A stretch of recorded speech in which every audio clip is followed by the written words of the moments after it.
Hello and a warm welcome to Federal Special Program Capital Beat. US President Donald Trump has announced a 25% tariff on any country trading with Iran, ramping up pressure on the theocratic government in Tehran over its violent crackdown on a wave of protests that have left nearly 600 dead and led to the arrests of thousands across the country.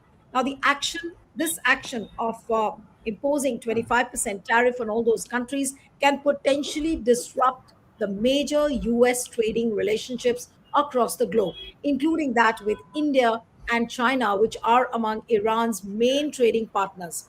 Now, what did Trump write on Truth Social? I'm going to quote that: effective immediately, any country doing business with the Islamic Republic of Iran will pay a tariff of 25% on any business being done with the United States of America. This order is final and conclusive. Now, this tariff announcement comes as Trump mulls possible military action against Iran over the protests. What Caroline Levitt had said on Monday, I'm going to quote here, that airstrikes would be one of the many, many options that are on the table. This is what the press secretary of White House, Caroline Levitt, had said. So, but how does it impact India, or will this move actually impact India? That's a question. Uh, so we'll try and understand that how will this tariff which is imposed of 25%, because India does trade with Iran, is it really going to affect India in a big way? How will the geopolitics and the dynamics as far as the relationships between various countries is concerned, how does it impact that? Joining me this evening is Professor Aftab Kamal Pasha, who's the international affairs expert and also the diplomat. Thank you, sir, so much for joining. We have Sanjay Kapoor, international affairs expert and veteran journalist. Thank you so much, Sanjay, for joining. And I'll begin with Professor Pasha. How do you see this move where Trump has imposed 5% tariffs on all the countries which are doing trade with Iran? And specifically talking about India, how does it impact India? Yeah, thank you, Neelu ji. You see, this is continuation of U.S. President Trump's tariff policy to ramp up revenues for the United States, which is facing heavy debt of more than 38 trillion, and they pay about 1.2 trillion as interest on this debt to service. And from day one, in fact, even before he assumed power, he has been talking about tariffs on those states, countries which have very high tariffs for American products. So, in retaliation, now he has imposed tariffs on many countries, but some countries have signed trade agreements lowering the tariffs to mutually agreed numbers like South Korea, Japan, EU, Indonesia, Malaysia, things like that. And India also was supposed to negotiate, but negotiations have apparently reached a deadlock. Apart from this, India, of course, is facing 25 plus 25% tariff in addition, also for the oil we import. Now, uh, if Trump actually implements the 25% additional tariff, it will be 75 for our goods exported to Iran. Although we are not a major trading partner with Iran, it is little over $1 billion of exports, mostly basmati rice, chemicals, and tea, and such other things which they can easily buy from Dubai and other commercial ports in the Gulf region. But what is going to happen to Iran's major trading partners like Russia, China, Turkey, United Arab Emirates, and many others who still continue to trade? You see, he has imposed 25% tariff on in India for buying Russian oil, but he has not done so on Turkey. He tried with China, but China resisted, and they had to withdraw the entire tariff uh, uh, which he had threatened. So, what Trump is doing is those who are strong and willing to resist and speak up to him, he doesn't touch them like China and negotiates with others. But countries like India, or Iran, he is threatening and imposing left and right. And now this Congress also has authorized virtually to impose 500% tax if they continue to import oil. So, in effect, what America is doing is to put more pressure on Iran because the already severe sanctions, crippling sanctions over the last several decades, has not stopped Iran from improving its military capability, safeguarding its regime security, and conducting its normal diplomatic relations activity. It has not really hampered Iran's leadership, or it has not led to a failed state as Israel and America and the West thought Iran would become like Somalia or Afghanistan or other countries. But in fact, the regime now has, brought the protest demonstrations, which took almost 10 days for them to control, under their control. And by disrupting the Starlink internet facilities, they have shown technologically, it is possible to block Starlink, Elon Musk Starlink, and that has been the key for bringing the situation under control. Because Trump had threatened that if more protesters are killed, he might intervene militarily, as he did last Yeah. June. So, in that way, I think American failure for the last several decades against Iran to bring about regime change, either through internal revolt or through military action, it has only led to the opposite. The regime has increased its military capability, offensive capability, and it showed how it can use its military capacity against Israel, and also in Syria, in Iraq, and many other places. Very Right. accurately, they have hit. All right. So, in that way, this additional 25% is not going to hurt so much Iran or India, also for that matter. Okay, so you are saying that it won't hurt too much. And just for the perspective of the viewers, that India has exported goods worth $1.24 billion to Iran in the fiscal year 2024-2025, while it imported goods worth 0.44 billion dollars, taking the total trade to 1.68 billion, which is approximately roughly around 15,000 crore. Now, amongst these, the biggest share was that of the organic chemicals, worth which is 512.92 million, followed by edible fruits, nuts, peels of citrus fruits, and melons, which stands at about 311.60 million. And it also includes minerals, fuels, oils, distillation products, which are at about $86.48 billion.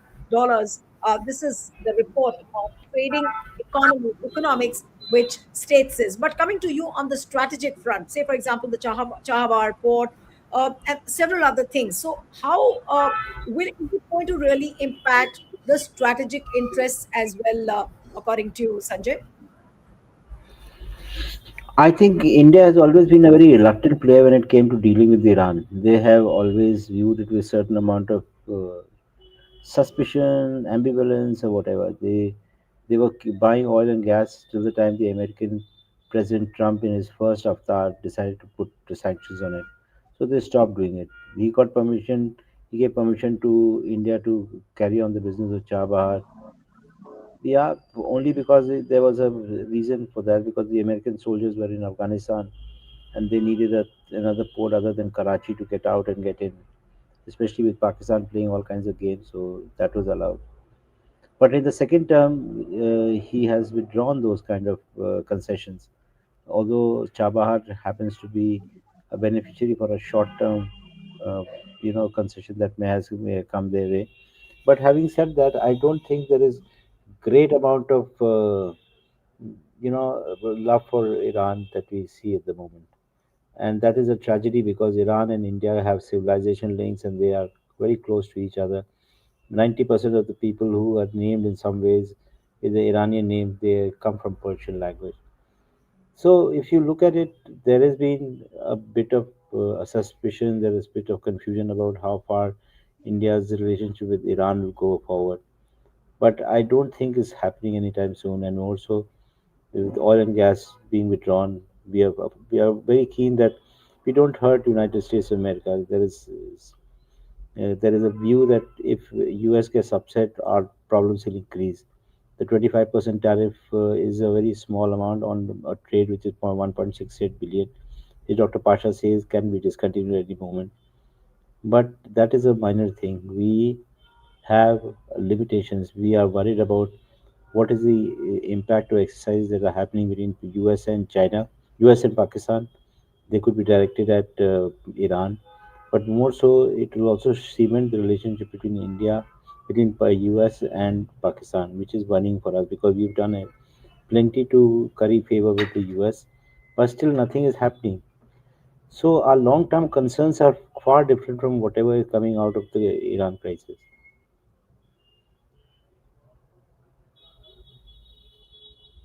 Now, Professor Pasha, coming to you. Now, obviously, this order comes on a day when India, I mean, BJP has invited a Chinese delegation also to its office. Now, US is also closely monitoring the fact that India is getting closer or is trying to cozy up to China as well. Now, how is this going to be viewed, and especially in the wake of all these tariffs? How is it going to pan out as far as the India China relationship is concerned? Because China is also equally going to get impacted by this 25% tariff order. Yes. You see, the inauguration of this second term of President term and Prime Minister's visit on 13th February. See, these are two turning points. And although the Modi government expected the Democrats to win either under Biden and later on under Harris, which is why I think why Prime Minister when he was in US did not meet Trump in November, which perhaps Trump took it personally. But when he assumed charge, the first available opportunity, Prime Minister visited and met him and thought that relations have been, personal relations have been established, and that Indo-American strategic partnership is growing and it will be consolidated and further strengthened and deepened. But the blank support for pushing the bilateral trade to $500 billion opened the eyes of President Trump. And he assumed that with the statement signed by the Prime Minister during his visit, promising to import anything and everything from America. And later on, when the trade talks began at the official level, you see, this did not materialize, and the trade agreement talks have been dragging on for nearly a year with no end in sight. And Trump is quite upset that because of your talks, you have gone back on the promises, and we had to lower the tariffs to other countries, as the Commerce Secretary pointed out in a recent podcast. So, in that way, without proper planning, and without foresight, this statement was signed, and America is sticking to it, and we are trying to wriggle ourselves out of this peculiar situation. And since February, Trump has been putting enormous pressure on India, either to conclude the trade agreement on his term, or to increase the tariff, or to prevent Russian oil from coming here, or speaking that why should you buy arms with Russia, and why should you get closer to BRICS? And he is not in favor of better Indo-Chinese relations also. So in that way, anything we do to spite the Americans, whether inviting Putin here or Modi going to a CO conference, is viewed very suspiciously. And moreover, in the Quad meeting, Foreign Minister Jaishankar signed a statement which was 99, 95% against China. So the Americans assumed that, we are their ally and we are on their side against China or whatever they want to do. But now they are realizing that our strategic autonomy is coming in the way, and Modi is not meeting Trump either in G7 or in Southeast Asian ASEAN Summit or in G20 meeting in South Africa. So there is this communication gap and ego problem between the two leaders. And Trump is a leader who speaks his mind, and he has said that almost. And during his visit, he was pleading with him for Apache helicopters in a very different way than what is accepted. And also, there is this personal equation which has become troubled. The personal chemistry has broken down. So, in that way, the Nobel Prize issue and Vishwaguru status and all of this is got mixed up, and it is bedeviling the bilateral relations. And the Indian government doesn't know a way out. They are caught between the devil and the deep blue sea, as I pointed out earlier. So in that way, they cannot hug Trump again on his conditions, and they cannot accept the conditions of importing agricultural product, GI product, dairy products, which will undermine our food security. So we are in a bind. So in that way, cozying up with China or Russia or BRICS is going to aggravate our problems with America, because Trump has already said BRICS is anti-American alliance, Yeah. and Putin is a war criminal. Although he meets him in Alaska and uh, improves the relations, overlooking the European concern on Ukraine. So we have not shown the kind of farsightedness and visionary foreign policy, even if they want to articulate the strategic autonomy. This zigzag and ad hoc approach, when there is pressure from the United States causing up with either power, is only undermining our long-term interest, image, prestige in the world. With even small powers or global South looking at us very suspiciously and growing doubts as to the direction in which our foreign policy is moving. G. So Sanjay, if this is the pace at which we are moving right now, and there's a lot of churning happening as far as the global geopolitics is concerned, especially after the attack on Venezuela, the way things are changing. Do you think that India will be forced to follow the original Nehruvian non-aligned framework if this is the state of things? I think the Nehruvian framework was something that the government of India that we talk of today, the BJP government, had jettisoned long ago. They were most uncomfortable with the online movement. They were most very clear about the fact that they were going into a direction which claimed a strategic autonomy, but there is no ideology in that. Non-line movement, there was underpinning of this ideology, which kind of sustained many things, especially the respect that it gave to the poor and the dignity that it gave to the people who were generally left behind. There is no talk of that, not in the country, not outside. Mr. Prime Minister, Mr. Modi talks in a language where he wants to sit in the high table with the people, with the white people, and they are spurning primarily because, as very eloquently President Trump of the United States of America told Zelensky, he has no cards. Why should he be entertained? India has nothing. India has no resources, no oil, no gas, no AI. Yesterday, I was reading an article which has been written by Ruchi Sharma in Financial Times. He talks about the fact that there's so many Indians are going. We export labor and we don't import capital enough. We should prevent the export of labor. How do we do that? People have no hope in the future of this country. That is why they may talk loudly. They may do a lot of chest thumping about Hindutva, but they don't, support whatever the economic policies are. Every figure in this country seems to be fudged. We are not sure about the GDP. We are not sure about anything. In fact, even the IMF has suggested that our GDP is fudged. So, in those circumstances, I don't know where it is all going. It's a very, very disturbing situation. I don't want it to sound very dismal because there are other Yeah. countries which are doing worse. We may be brighter in comparison. There's no Right. violence as the kind we see in Iran. But here the situation is rather dismal. Right, but since you spoke about Iran, and that brings me to the most crucial question that Can Trump really attack Iran? The way Levitt came out and she said that we also have an option of a military strike. Do you think that Trump can go to that extent, Sanjay? I would be surprised if what Trump attacks because America has a history of doing very badly when it came to hitting out against Iran. Since 1979, they've come to grief on a few occasions, and they would not dare do it. In fact, if you remember, in the last year, they bombed the nuclear facility in Iran, and then thereafter they made peace with Iran.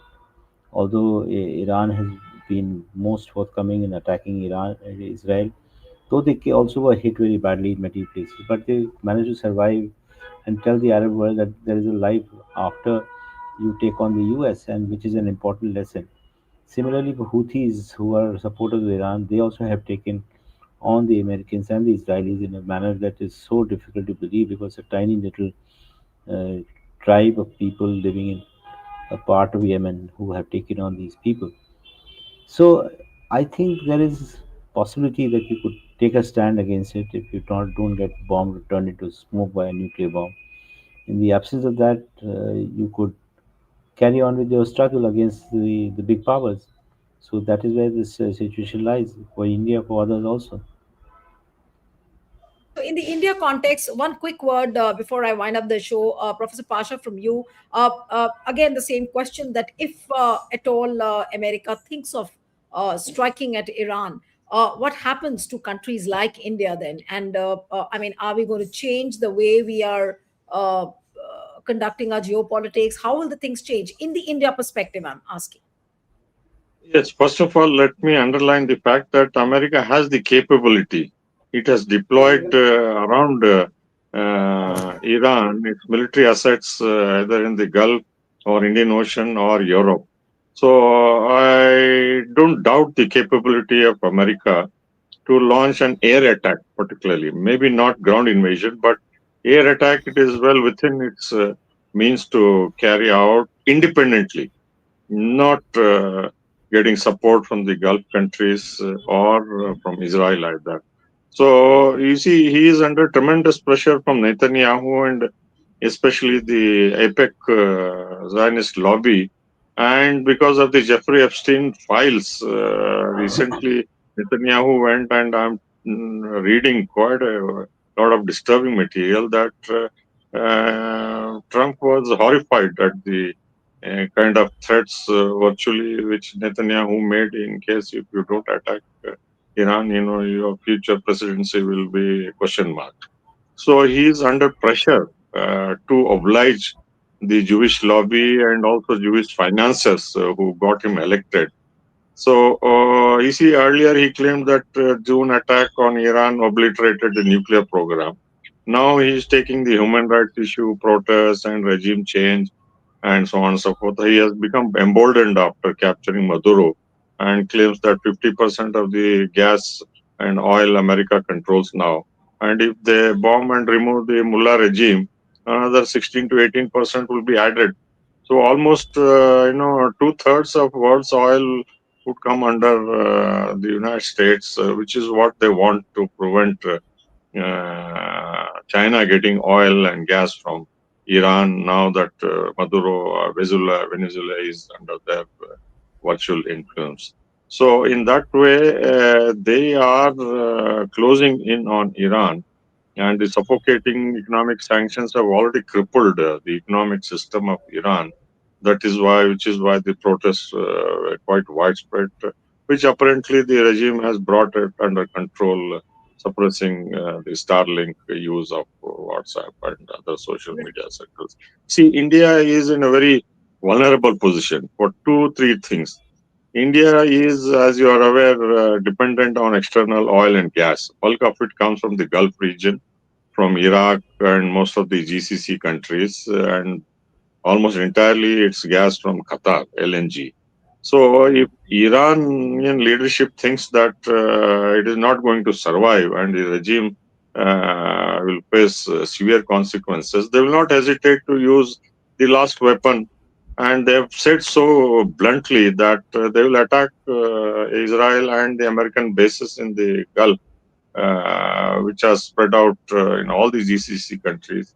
And even if they use their missiles pinpointedly against American bases, see the collateral damage to people, Indian workers, oil infrastructure, desalination plants, more importantly, closure or threat of closure of the Hormuz Straits will suffocate global oil supplies, gas supplies, and disrupt world economic trade links and supply chain.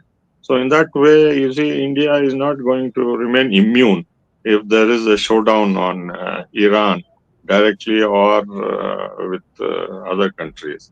So in that way, we cannot assume that the fire which will rage in Iran and the Gulf region will not affect, because we have 10 million Indian workers there, and bulk of our oil and gas, as I said, comes from there, and our trade relationship is quite significant. And also the flights, almost 50 flights take off from different parts of the country to Gulf every 24 hours. So there is a human bridge, and if that is disrupted, it will cause a lot of inconvenience, not only to people who go to the Gulf countries, but also on transit to Right. Europe, Asia, Europe, and America. So in that way, India is going to be affected in one way or the other. I think that Right. part of the reason why he has talked to Netanyahu is to cool down. And since he cannot talk directly or afraid of talking to Trump, he's using the Israeli link to cool down the tempers in the Gulf region. And I'm sure they're talking with Iranian leadership also Right. to tone down their rhetoric, because the Iranian rhetoric also is very, very, very, very Strident. severe Yeah. consequences. So That's true. in that way, India has to be proactive and calculate. We cannot be fence sitters and assume Right. that let it take its own course, that it will not get affected. Right. All right. So we'll have to keep a close watch on what's happening in Iran and especially how India deals with this crisis. We'll have to end it here. Thank you so much, Professor Pasha. Sanjay, thank you very much for joining. Thank you so much. Thank you. Thank you. Thank you. Bye. Bye.